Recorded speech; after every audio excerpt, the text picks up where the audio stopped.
মাহফিল, সাধারণ মাহফিল, এবং মানুষ ঘুরতেছে, বয়ান চলতেছে, যখন মন চায় বসবে। কিন্তু এই মাহফিলের আদব সম্পর্কে মুহাদ্দিসিনে কেরাম পৃষ্ঠার পর পৃষ্ঠা লিখেছে। এটা সাধারণ কোনো মাহফিল না।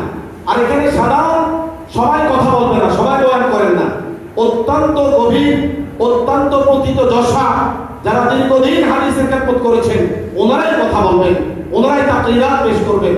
এই জন্য আমরা যারা মাহফিলকে গুরুত্ব না দিয়ে বাইরে ঘোরাফেরাকে গুরুত্ব দিচ্ছি, আমরা ভুল করতেছি। হতে পারে কাল কিয়ামতের ময়দানে এই মাহফিলকে অসম্মান করার জন্য আল্লাহ আমার জান্নাত ঠিকায় দিতে পারে।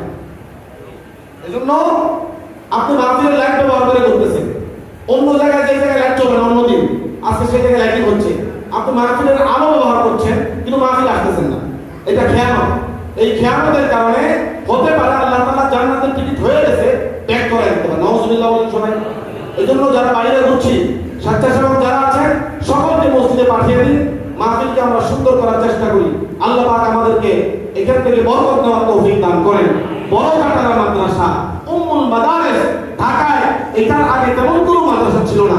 4 জন বুজুর্গ থানাবন থেকে এসেছেন ব্রাহ্মণবাড়িয়া থেকে এসেছেন বড় কাটারা, এরপর লালবাগ, তারপর নড়িয়া। কিভাবে আসছেন দেখেন। হযরত থানবী থেকে আসছেন কোথায়? ব্রাহ্মণবাড়িয়া জামিয়া নূসিয়া, সেখান থেকে এসেছেন বড় কাটারা থেকে লালবাগ থেকে নড়িয়া। এইভাবে এই মাদ্রাসাগুলো প্রতিষ্ঠা হয়েছে।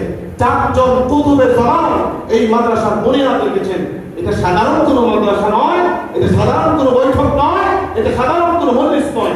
আমরা এটাকে গুরুত্ব দেওয়ার চেষ্টা করি। সম্মানিত উপস্থিতি, এ পর্যায়ে